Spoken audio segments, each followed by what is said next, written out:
मेरा शस्त्र मानो ही। क्या हुआ पितामह?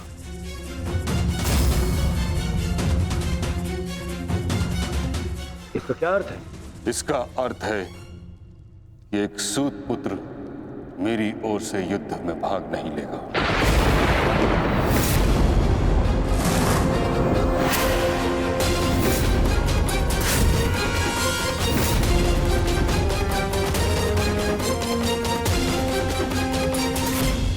ये क्या कह रहे हैं आप पितामह? आप भूल रहे हैं, वर्षों पहले मैं अंगराज को राजा घोषित कर चुका हूं। उसके कर्म को उसके जन्म से प्रधानता दी थी आपने। कर्ण ने मेरे लिए दिग्विजय प्राप्त की है।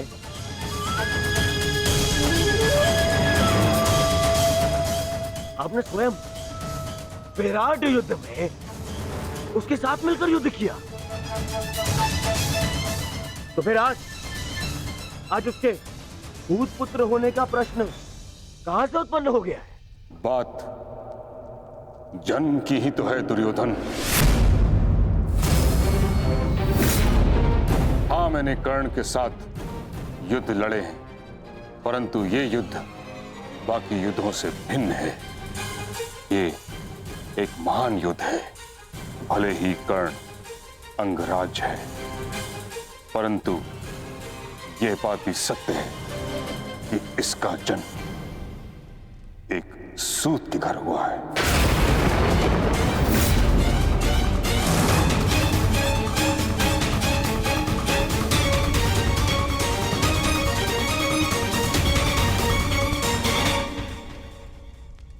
मैंने सदा इस पल की प्रतीक्षा की है जब मैं ये सिद्ध कर सकूं कि जीवन जन्म पर नहीं, कर्म पर निर्भर होता है। और आज जब ये समय आया तो आप मुझसे कह रहे हैं कि मैं रिक्त हाथ लौट जाऊं। यह युद्ध केवल मेरा अधिकार नहीं,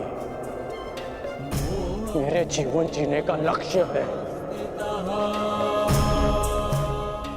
आप मुझसे मेरा अधिकार, मेरा लक्ष्य मत छीनिए। मैंने अपने मित्र को वचन दिया है कि इस युद्ध में मैं उसकी रक्षा करूंगा, पूर्ण रूप से मैं उसकी सहायता करूंगा, चाहे मेरे प्राण क्यों ना चले जाएं।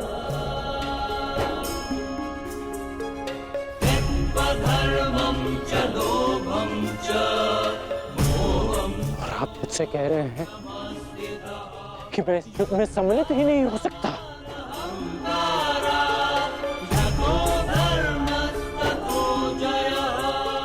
ऐसा क्या अपराध कर दिया मैंने कि आप मुझे यह दंड दे रहे हैं?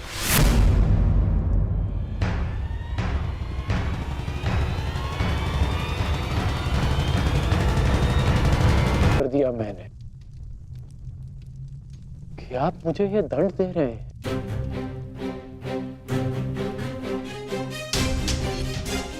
मैं कौरवों का सेनापति हूं और एक सूत पुत्र को अपने निर्णय का कारण बताना उचित नहीं समझता।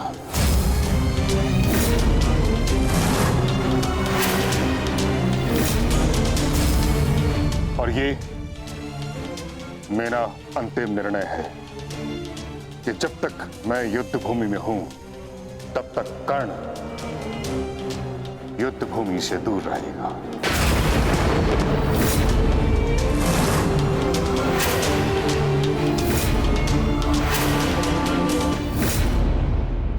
ठीक है पितामह, कर्ण को उत्तर देना या ना देना आपका अधिकार है,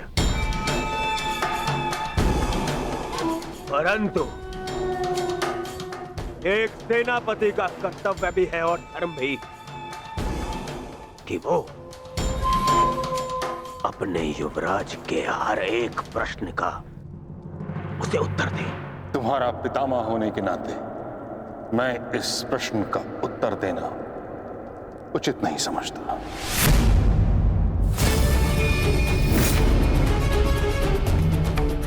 परंतु मैं कारण समझ चुका हूं, और कारण ये है कि आपका मन उन पांडवों के पक्ष में डोल रहा है। उन पांडवों के प्रेम में आपकी प्रतिज्ञा दुर्बल हो गई है। विश्वासघात कर रहे हैं आप हमारे साथ, विश्वासघात। दुर्योधन,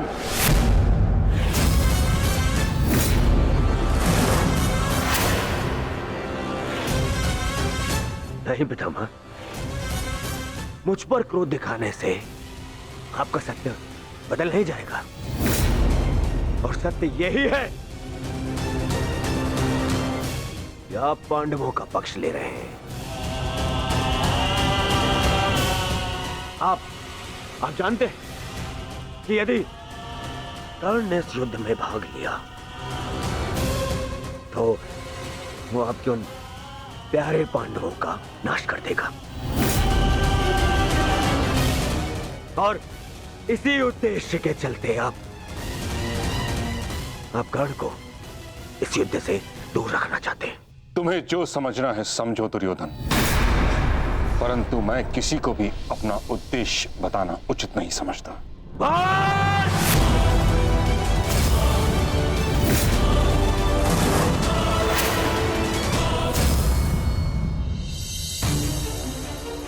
बहुत हो गया पितामह, बहुत हो गया।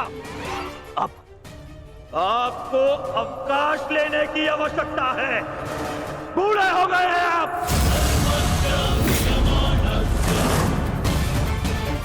इसीलिए मैं महाराज धृतराष्ट्र का ज्येष्ठ पुत्र दुर्योधन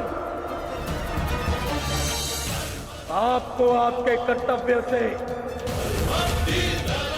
मुक्त करता हूं।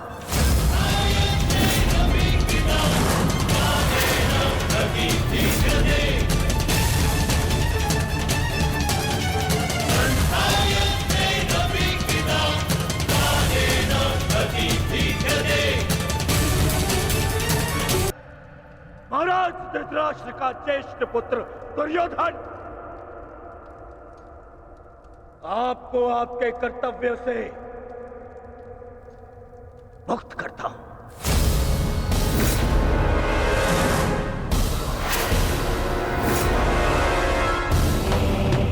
बताया क्यों पितामह? क्योंकि आपसे कहीं अधिक विश्वास मुझे मेरे मित्र कर्ण पर है, उसकी प्रबलता पर है। क्योंकि आपका हृदय तो सदैव पांडवों के हित में ही सोचता आया है।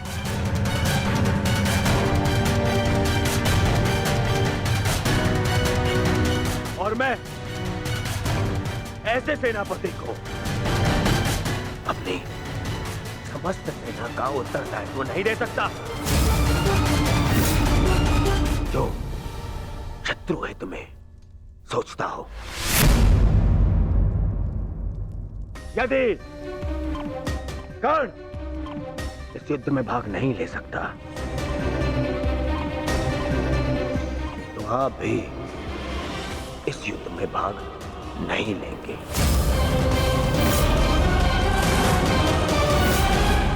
यदि तुम्हारा यह निर्णय है दुर्योधन, तो यही सही। मैं स्वयं को इस युद्ध से विरक्त घोषित करता हूं।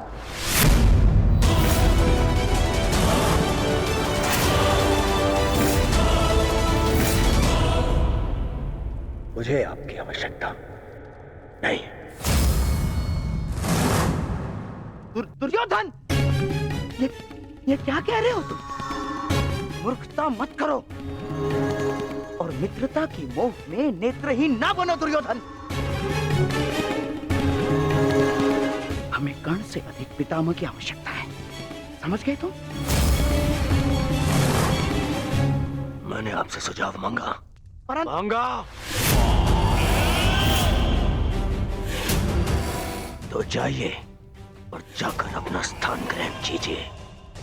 मुझे याद है कि मैं क्या कर रहा हूं। जाइए।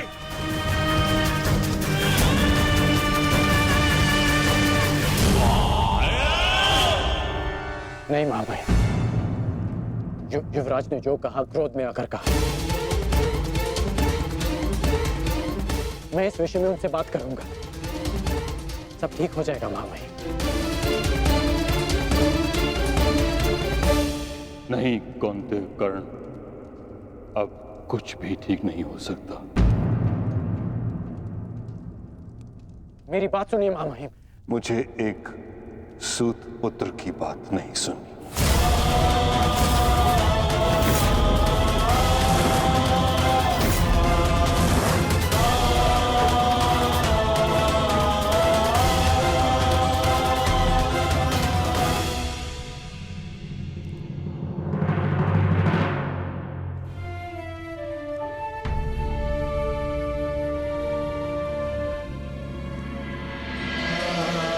कुरुक्षेत्र में तुम्हारे विरुद्ध खड़ा प्रत्येक योद्धा तुम्हारा शत्रु है पार्थ, जिसका तुम्हें वध करना है।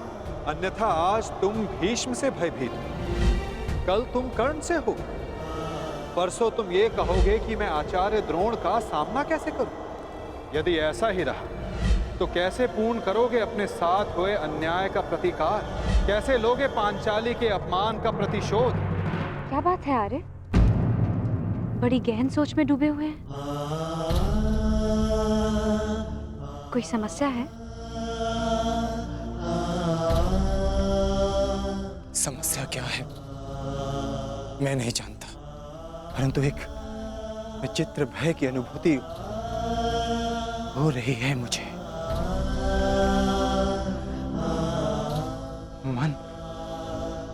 मन बड़ी दुविधा में है। कैसा भय और कैसी अनुभूति?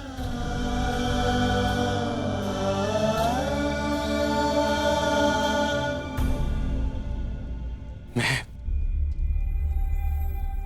और मेरा मन इस दुविधा में है कि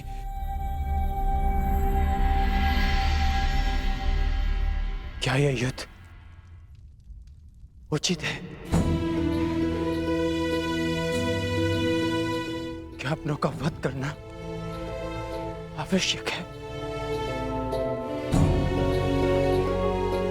मन में संशय है, कहीं हम कोई अनर्थ तो नहीं करने जा रहे? अनर्थ तो उन्होंने किया था आर्य। भूल गए लक्षाग्रह, भूल गए वो द्यूत सभा, भूल गए मेरा चीरहरण करने का प्रयास, वो वनवास अज्ञातवास स्मरण नहीं आपको? ये अनर्थ नहीं, अभी तो इस समय का सबसे अर्थवान कार्य है आर्य।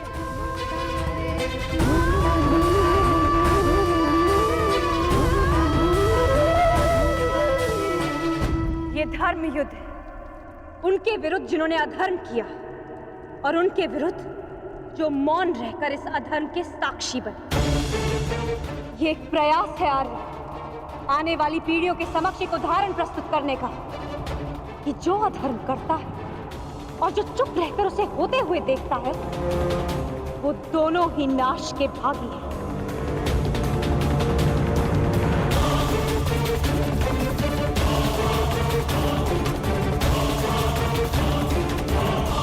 आप अनावश्यक रूप से स्वयं के मन पर बोझ डाल रहे हैं आर्य। आप योद्धा हैं और ये महायुद्ध आपके जीवन का लक्ष्य, आपका कर्तव्य और आपका धर्म। धर्म?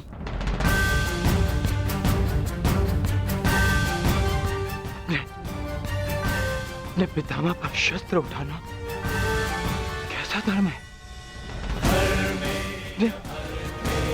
गुरु का वध करना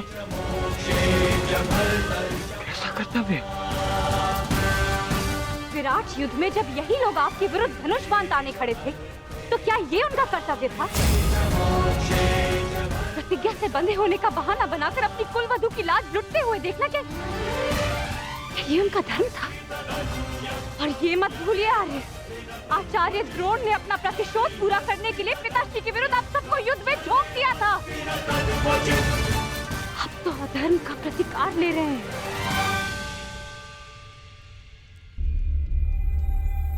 कहीं ऐसा तो नहीं आ रहा कि आपको ऐसा लग रहा है कि जो कुछ भी उन्होंने किया वो धर्म था, उचित था? नहीं पांचाली, नहीं।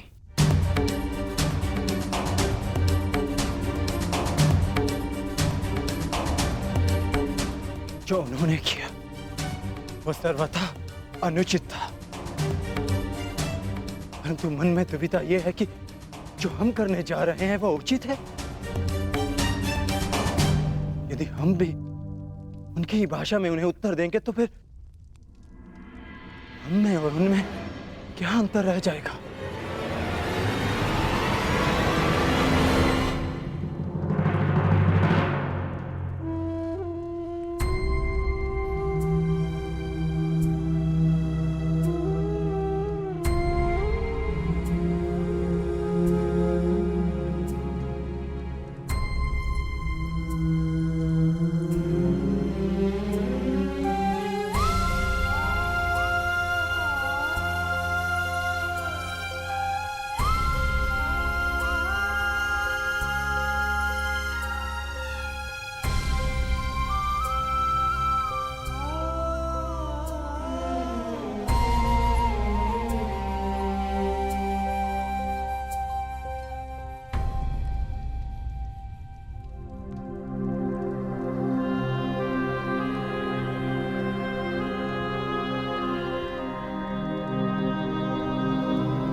थक गए हैं आज,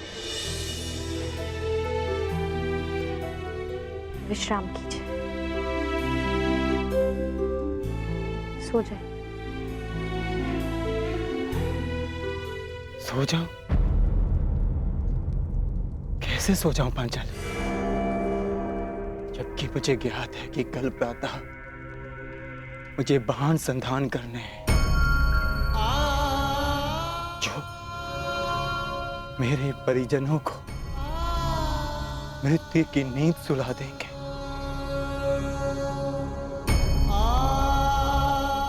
तो कैसे सो जाऊं मैं? कैसे?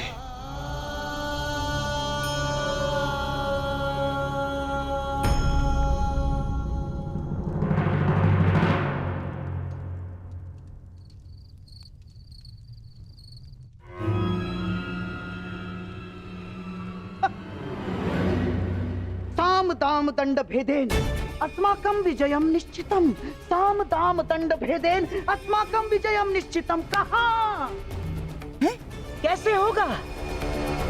अपनी मित्रता के भावावेश में बहकर तुम बहुत बड़ी भूल कर रहे हो दुर्योधन, बहुत बड़ी भूल।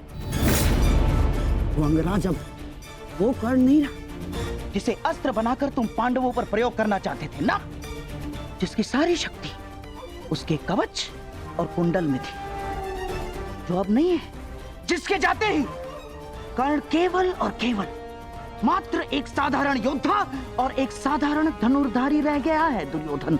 और ऐसे व्यक्ति को तुम प्रधान सेनापति बनाना चाहते हो? है? कौरवों की वास्तविक शक्ति इच्छा मृत्यु के वरदानधारी महामहिम भीष्म है, ना कि वो कवचहीन सूत पुत्र कर्ण। मैं जानता हूं कि तुम्हें बहुत बुरा लगता है, बहुत बुरा लगता है, जानता हूं मैं। परंतु एक बार अपने मन से पूछो एक बार, उत्तर यही मिलेगा कि वो सुपुत्र कर्ण कुंती और उसके पुत्रों के लिए कोमल भाव रखता है, कोमल भाव। स्मरण करो कि किस प्रकार उसने हमारी हर चाल में बाधा डालने का प्रयास किया है दुर्योधन। चाहे वो द्युत सभा हो या विराट युद्ध, हाँ, या फिर तुम्हारे जीजा श्री जयद्रथ का अपमान है। कर्ण सदैव उन पांडवों के पक्ष में रहा है, द्रोही है वो। अपने मन को टटोलो दुर्योधन, उत्तर मिल जाएगा तुम्हें। विश्वासघाती है तुम्हारा मित्र कर्ण, विश्वासघाती।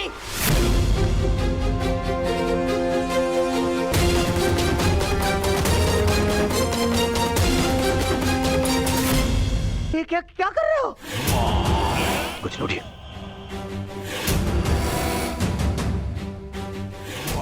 मैंने अपने मन को टटोल कर देखा तो स्वर से यह आया कि मेरा मित्र कर्ण पूर्ण रूप निष्ठावान है। एक और स्वर मन से निकला कि यदि मेरे मित्र कर्ण के ऊपर कोई भी उंगली उठाए तो उसे तोड़ देना।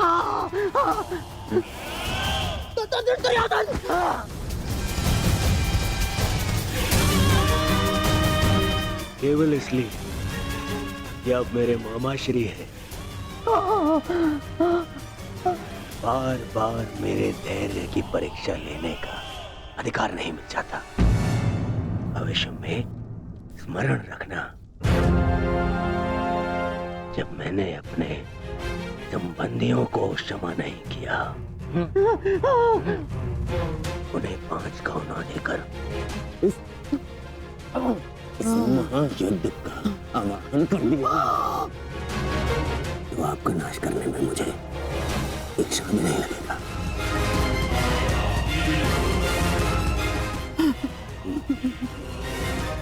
इसलिए स्मरण रखना,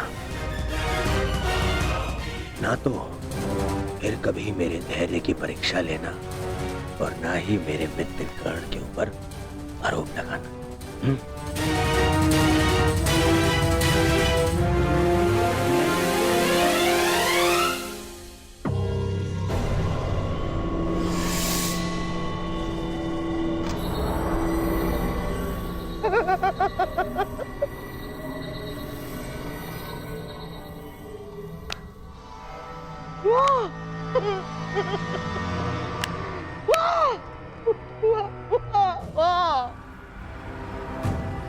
मेरे होने वाले सम्राट, वाह! आज तुमने उस पुत्र के कारण अपने उस मामा का अपमान किया जो अपना सब कुछ त्याग कर तुम्हारे हित के लिए, केवल तुम्हारे हित के लिए अपनी बहन के घर श्वान बनकर बैठा है। तुमने उस मामा का अपमान किया जिसने अपना श्वास, अपना ध्यान, अपनी आस, अपना अभ्यास सब कुछ न्योछावर कर दिया अपने होने वाले सम्राट के लिए। तुमने उस मामा का अपमान किया दुर्योधन, जिसने साम, दाम, दंड, भेद, युक्ति, कपट, छल, कुचक्र, षड्यंत्र सबकी पराकाष्ठा कर दी। क्यों? अपने होने वाले सम्राट के लिए है? और तुमने उस मामा का अपमान किया उसके लिए जिसने अपना कवच और कुंडल उन पांडवों को दान में दे दिया। साधु मेरे होने वाले सम्राट, साधु। महामहिम का निर्णय स्वीकार नहीं है। मुझे तो युवराज दुर्योधन का संदेह उचित प्रतीत होता है। हाँ, अवश्य महामहिम उन पांडवों की सुरक्षा चाहते हैं और वो जानते हैं कि जब तक आप युद्ध में उपस्थित रहेंगे तब तक पांडव सुरक्षित नहीं है।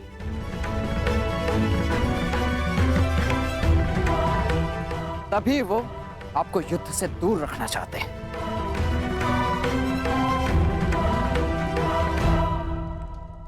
जानता हूं मैं ये बात।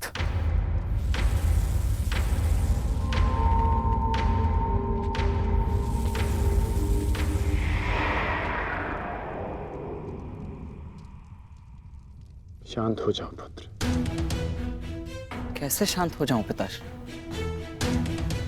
इस समय कौरवों को सबसे अधिक आवश्यकता आपकी है, ना कि महामहिम की।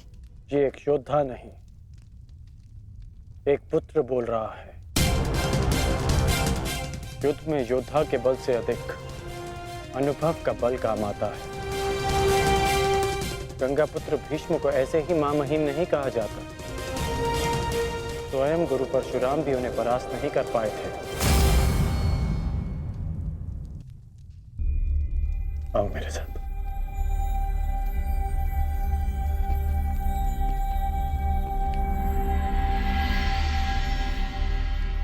जब तुम भीतर आए थे तो बाहर कौन था?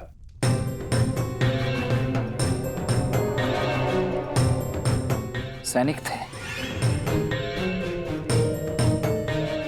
सहस्त्रों सैनिक थे।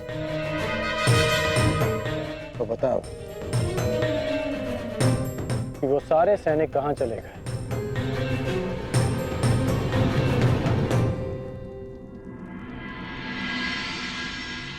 हस्तिनापुर में चारों ओर ये सूचना फैल रही है कि महामहिम कौरव सेना का नेतृत्व नहीं करेंगे।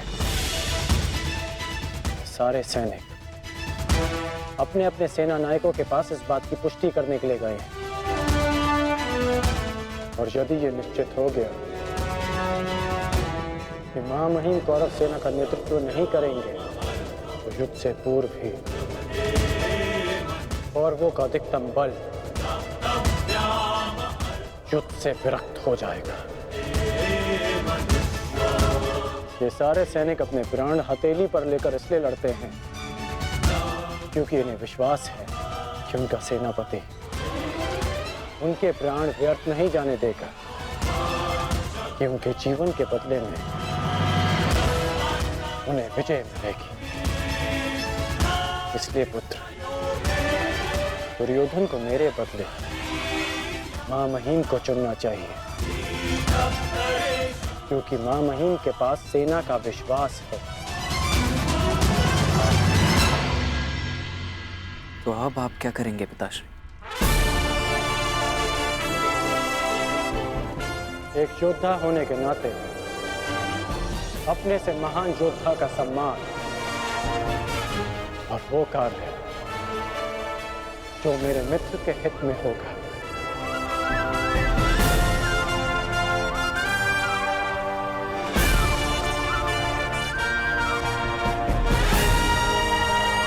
किया उसके लिए जिसने अपना कवच और कुंडल उन पांडवों को दान में दे दिया। मेरा कवच, मेरा कौशल, मेरी प्रतिभा नहीं, वो केवल एक ढाल थी।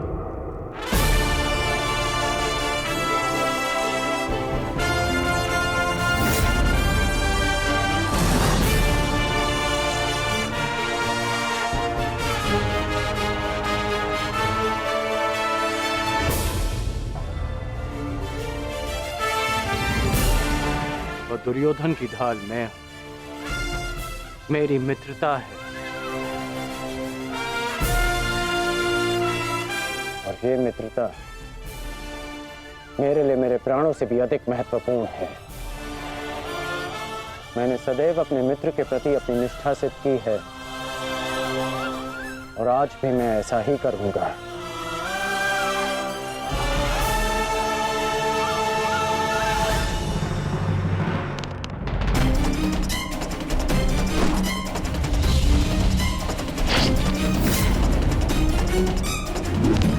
कुरुक्षेत्र में तुम्हारे विरुद्ध खड़ा प्रत्येक योद्धा तुम्हारा शत्रु है पार्थ, जिसका तुम्हें वध करना है।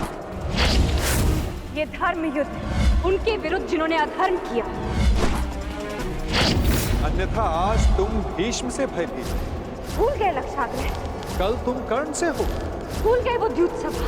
परसों तुम ये कहोगे कि मैं आचार्य द्रोण का सामना कैसे करूं। भूल गए मेरा चीरहरण करने का प्रयास। यदि ऐसा ही रहा तो कैसे पूर्ण करोगे अपने साथ हुए अन्याय का प्रतिकार? कैसे लोगे पांचाली के अपमान का प्रतिशोध? कुरुक्षेत्र में उनके विरुद्ध जिन्होंने अधर्म किया, वो मौन और इस अधर्म के साथ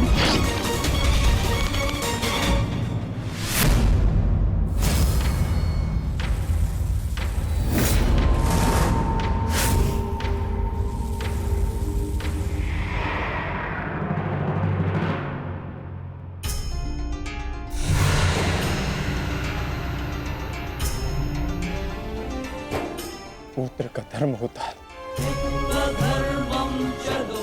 बढ़ती आयु में अपने पितामह को संभालना।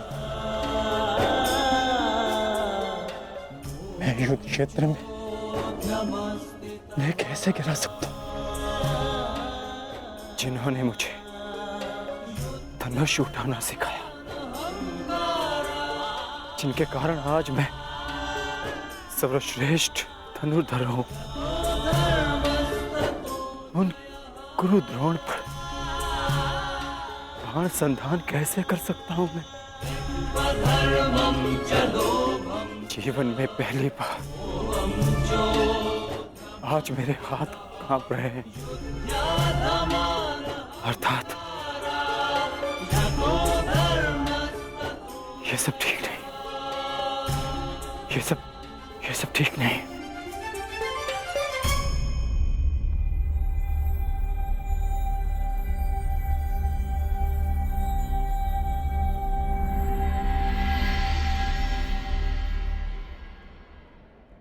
क्या हुआ पार्थ?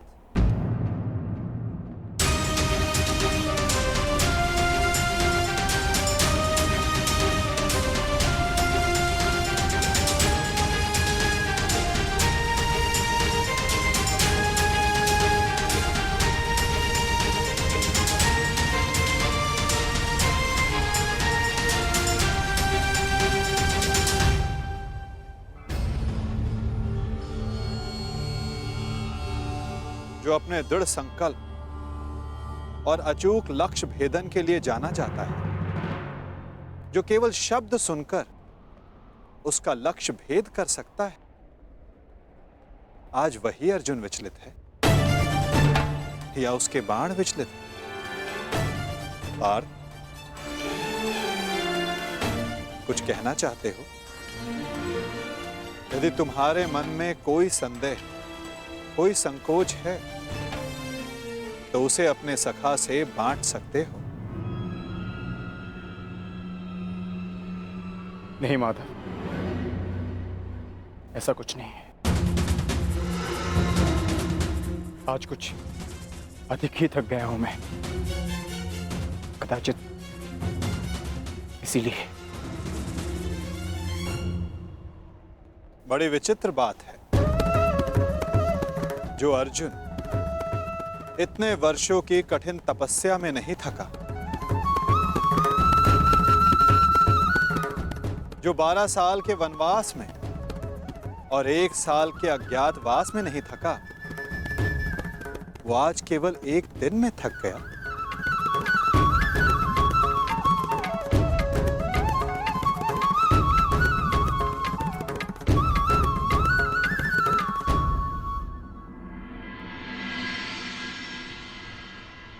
कोई बात नहीं पार्थ, असाधारण मनुष्यों के जीवन में विचित्र कथाएं होती ही रहती हैं। आओ शिविर में चलकर सभी वीर मिलकर भोजन करें। कल से युद्ध प्रारंभ होने वाला है पार्थ। किसे ज्ञात किसके साथ दोबारा भोजन करने का अवसर ही ना मिले।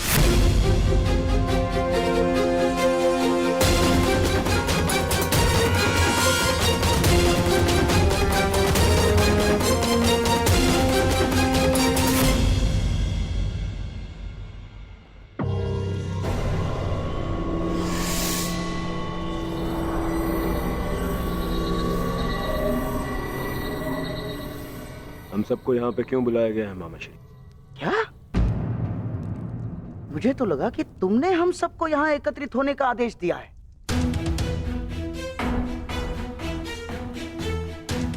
कल आरंभ हो रहे युद्ध के निर्देश देने के लिए। मैंने आप सबको यहाँ बुलाया है।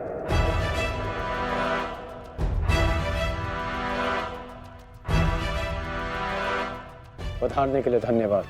परंतु तुमने हमें यहाँ क्यों आमंत्रित किया है कर्ण? बताता हूं मित्र, पहले सभा पूर्ण हो जाए।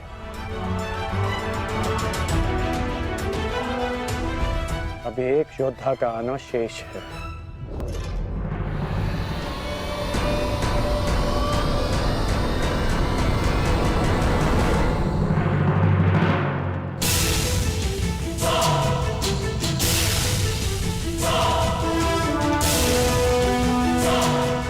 इससे पूर्व कि किसी के भी मन में कोई विचार उत्पन्न हो, मैं बता देना चाहता हूं कि मेरे यहां आने का कोई उद्देश्य नहीं।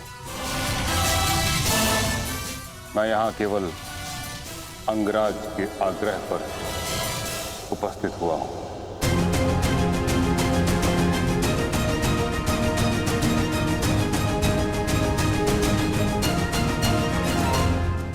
पर मैं जानना चाहता हूं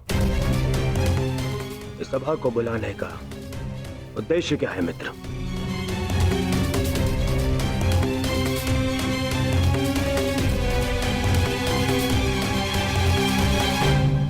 उद्देश्य है युद्ध में विजय।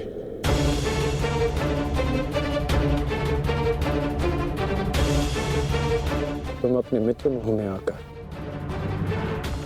बहुत बड़ा अनर्थ करने जा रहे थे, और एक सच्चा मित्र होने के नाते मैं तुम्हें ये अनर्थ नहीं करने दूंगा।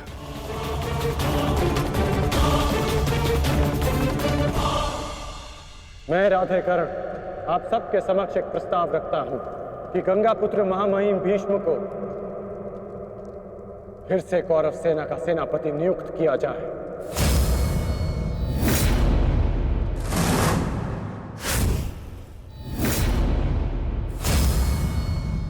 और ये घोषणा करता हूं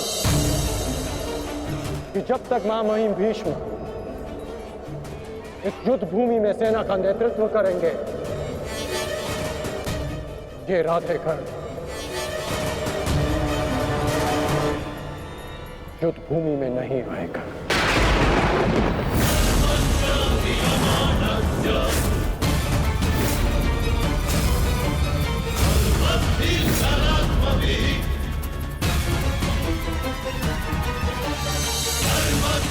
ये तुम क्या कह रहे हो मित्र? मुझे इस युद्ध में तुम्हारी अपने मित्र की ही सबसे अधिक आवश्यकता है। महामहिम से भी अधिक? नहीं मित्र, तुम भूल कर रहे हो। मैं कवच खोया योद्धा हूं, और महामहिम हस्तिनापुर के कवच हैं। तुम्हें मुझसे अधिक आवश्यकता उनकी है।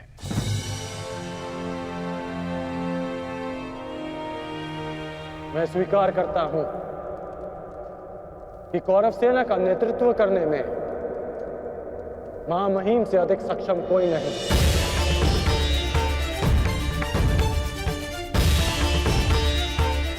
मैं भी नहीं।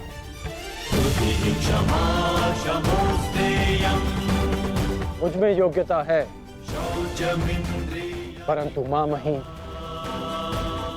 अपने विवेक, धर्म और शौर्य के लिए जाने जाते हैं, और इनके विवेक का मैं भी सम्मान करता हूं। यदि महामहिम मुझे युद्ध से दूर रखना चाहते हैं, तो अवश्य इसके पीछे कोई महत्वपूर्ण कारण होगा जिसमें सबका हित होगा।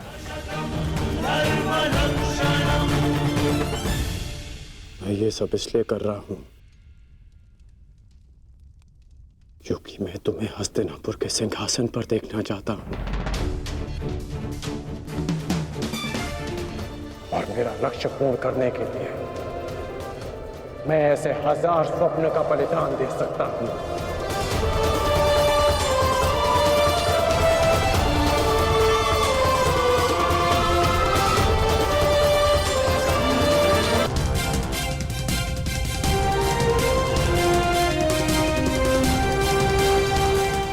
आपके बिना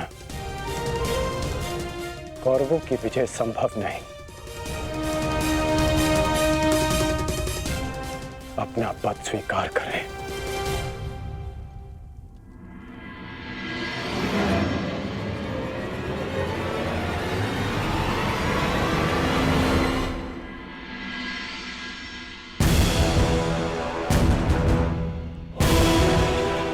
हर हर महादेव! हर हर महादेव! हर हर महादेव!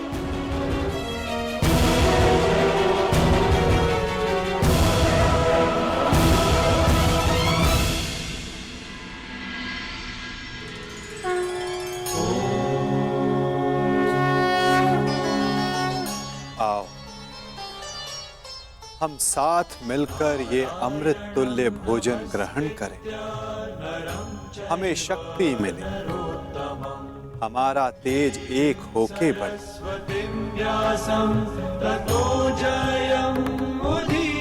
हमारा ज्ञान बढ़े, हमारे मध्य कोई विष न फैले, फैले तो केवल हमारा यश।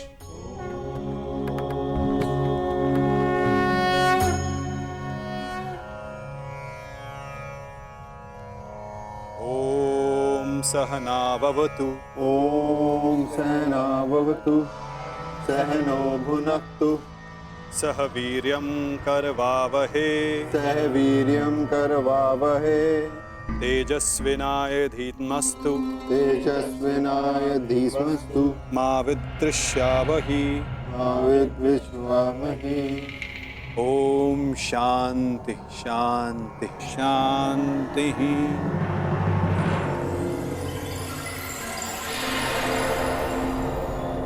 आओ भोजन प्रारंभ करें।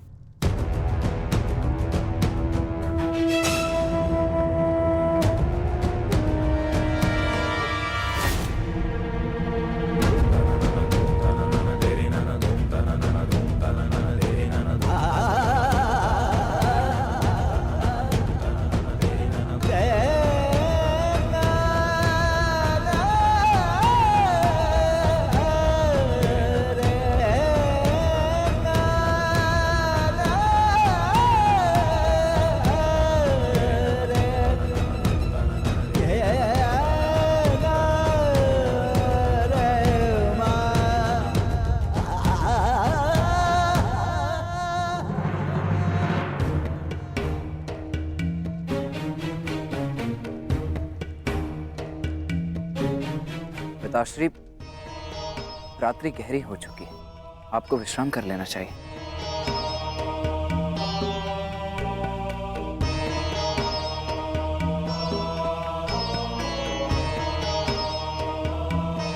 विश्राम की आवश्यकता तो तुम्हें है पुत्र। कल इस महायुद्ध में तुम्हें अपना कौशल दिखाने के लिए प्रस्तुत जो होना है। कल मेरे लिए बहुत बड़ा दिन है कि मेरा पुत्र इतिहास के सबसे बड़े महायुद्ध में पदार्पण करेगा।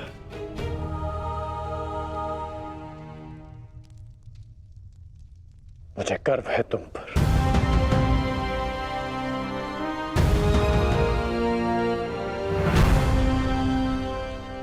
सब कुशल पार्थ?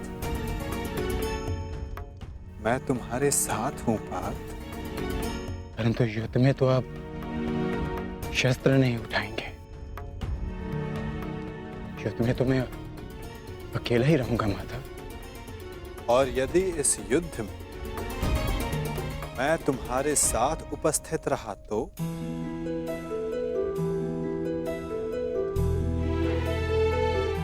तो मुझसे अधिक भाग्यवान इस संसार में और कोई नहीं होगा। परंतु मैं जानता हूं मेरी ये कामना अधूरी रह जाएगी। यदि कामना पूर्ण बल से की जाए तो वो अवश्य पूर्ण होती है पार्थ। और यदि प्रार्थना में समर्पण तो वो स्वीकार होती है।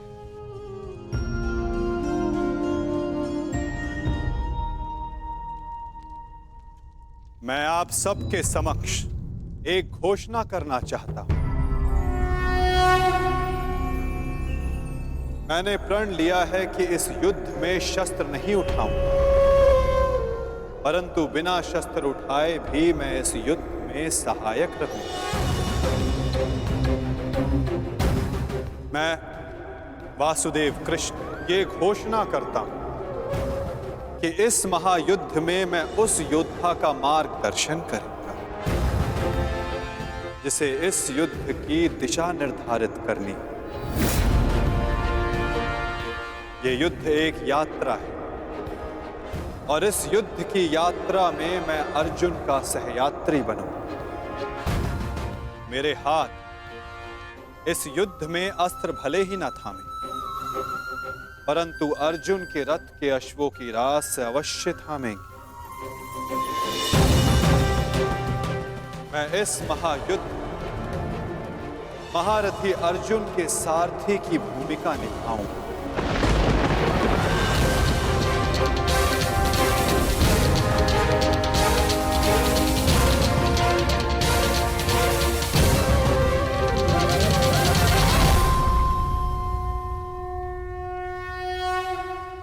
नहीं माधव, मैं रथी बनकर आपको आदेश दूं, यह संभव नहीं।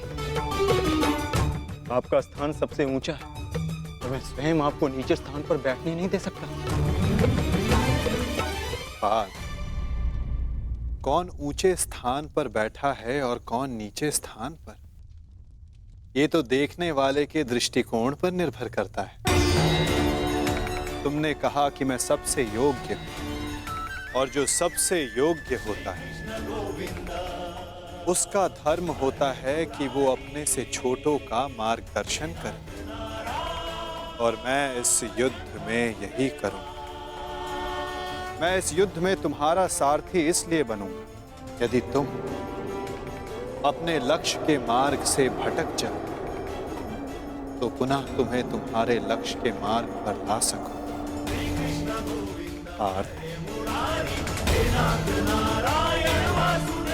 मुझ पर विश्वास है ना? निष्ठा है माधव।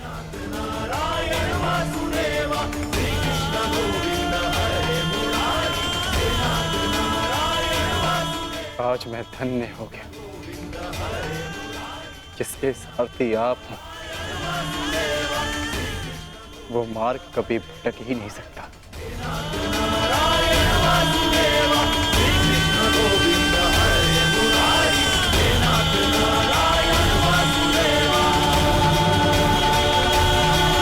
पिताश्री, मैं जाने से पूर्व आपको एक वचन देना चाहता हूं। वचन कि आपका गर्व बढ़ेगा और सर नीचा होगा उन लोगों का जिन्होंने आपको इस युद्ध में प्रवेश करने से रोका। मैं आपकी तुलना करने में भले ही समर्थ नहीं, परंतु शत्रु मेरी तुलना आपसे अवश्य करेंगे पिताश्री। वचन देता हूं पिताश्री की वृषसेन के धनुष से निकले हर एक बाण पर अंगराज कर्ण के कौशल का चिन्ह होगा। मेरे हर एक प्रहार पर आपके परिवर्तन की छाप होगी पिताश्री। आपका कवच भले ही शत्रुओं ने आपसे छीन लिया हो पिताश्री, परंतु मैं शत्रुओं के एक एक वार पर ढाल बनकर युवराज दुर्योधन और अपने पक्ष की रक्षा करूंगा। कि आपका प्रत्येक स्वप्न मैं पूर्ण करूंगा। या पूर्ण करने के प्रयास में वीर गति को प्राप्त हो जाऊंगा।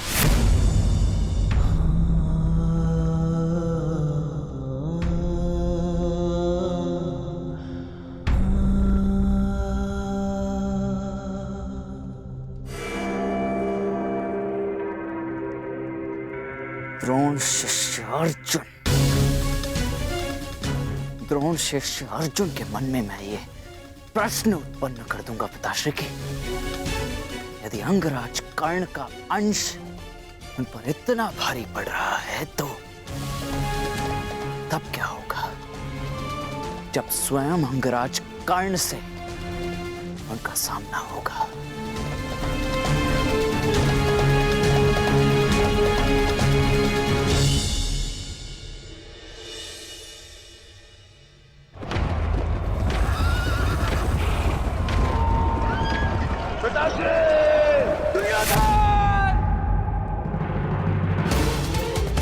महाराज, महाराज, क्या हुआ महाराज? आप ठीक तो है ना? क्या आपने कोई दुस्वप्न देखा है? हाँ, क्योंकि कदाचित दुस्वप्न देखना मेरा प्रारब्ध हो गया है। परंतु संजय, तुम इस समय यहां कैसे? महाराज, महर्षि वेदव्यास जी पधारे हुए हैं आपसे मिलने के लिए। वही समाचार लेकर आया था, किंतु ऐसी स्थिति में मिलना क्या उचित होगा महाराज? महर्षि,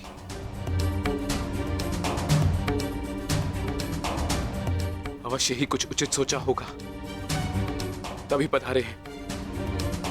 उन्हें सादर अंदर ले आओ संजय। जैसी आज्ञा महाराज।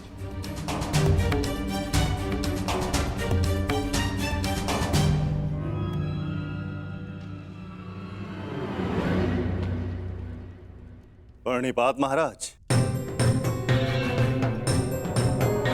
आप महर्षि हैं, मेरे नियोगी पिता भी। इस प्रकार प्रणिपात करके और मुझे महाराज कहकर मुझे लज्जित ना करिए। आइए, आपका स्वागत है। आइए आइए। मैं यहां अपने नियोगी पुत्र से मिलने नहीं, अपितु हस्तिनापुर नरेश को चेताने आया हूं। ये बताने आया हूं कि यह समय सोने का नहीं, अपितु जागने का है। इस महायुद्ध को रोकने का है। यह इस महायुद्ध से पूर्व की अंतिम रात्रि है। इस महायुद्ध को रोकने का प्रयत्न कीजिए महाराज।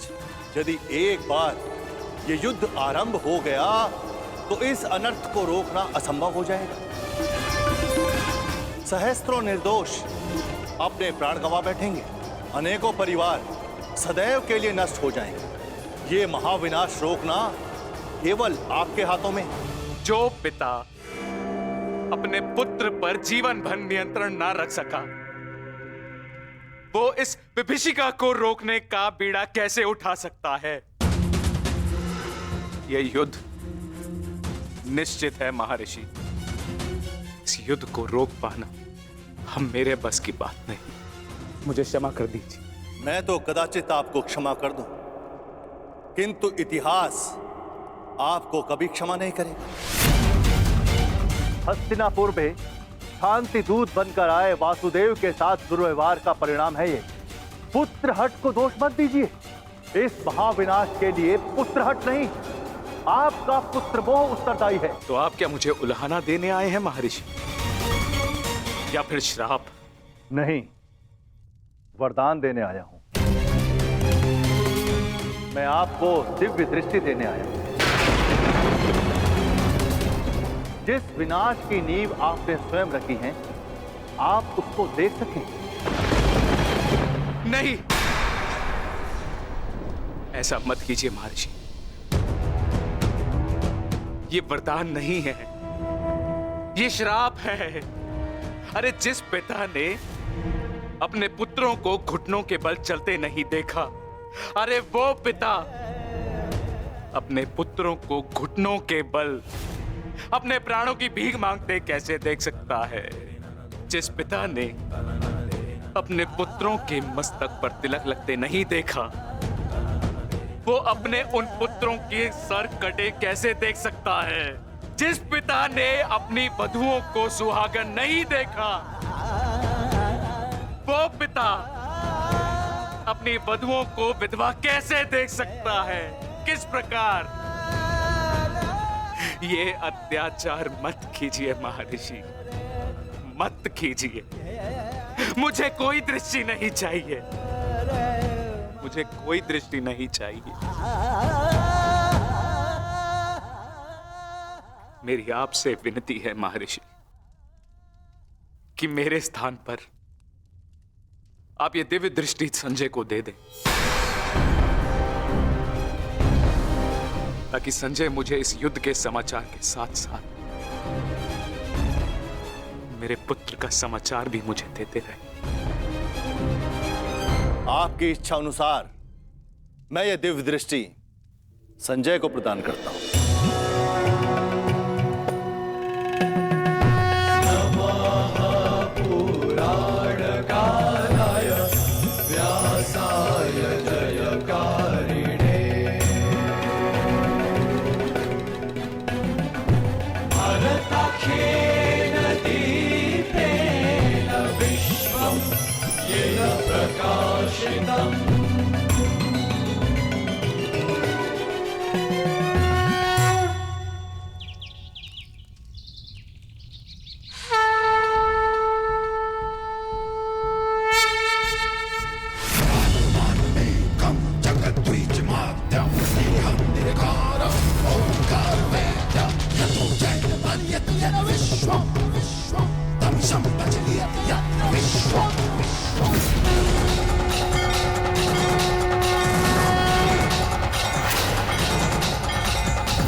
जय मां काली।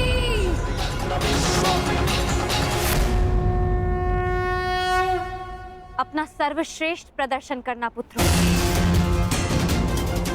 अपने पिताओं की प्रतिज्ञा को स्मरण रखना और अपनी माता के अपमान को मत भूलना।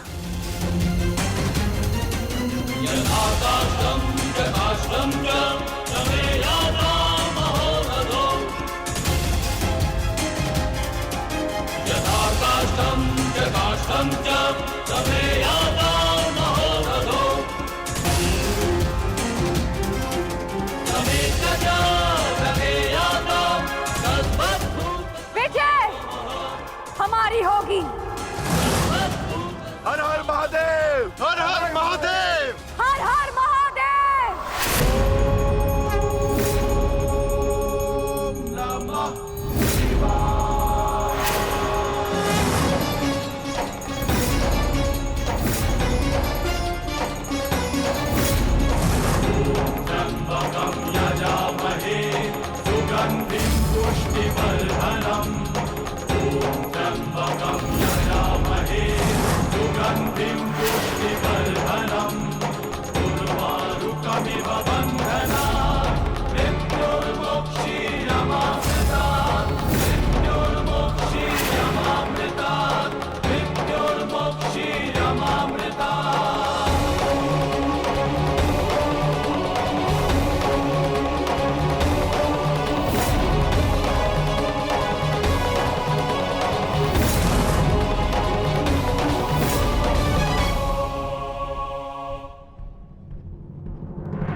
हर हर महादेव, हर हर महादेव, हर हर महादेव, हर हर महादेव, हर हर महादेव, हर हर महादेव, हर हर महादेव, हर हर महादेव। स्मरण रहे पुत्र, अब इस युद्ध भूमि में तुम्हारे विरोध में जो भी हो उससे तुम्हारा कोई संबंध नहीं। तुम्हारा संबंध केवल तुम्हारे कर्तव्य और तुम्हारे लक्ष्य से है। यदि मेरे स्थान पर आप होते तो क्या आपके लिए ये स्वीकार कर लेना इतना ही सरल होता पिताश्री? सत्य कहूं तो सरल नहीं होता, विशेषकर तब जब मुझे ज्ञात हो गया है कि पांडवों से मेरा रक्त संबंध है। किंतु पुत्र, मैंने सदैव एक बात को माना है कि आपको आपके वचन पर अडिग रहना चाहिए। तुमने युद्ध चुना है, परंतु युद्ध क्या परिणाम चुनेगा ये उसका अधिकार है। तुम्हारा अधिकार केवल अपने कर्म और अपने कर्तव्य पर है। इस युद्ध में अपना सर्वश्रेष्ठ प्रयास करना।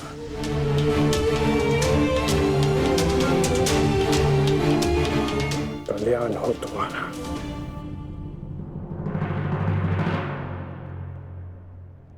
हर हर महादेव।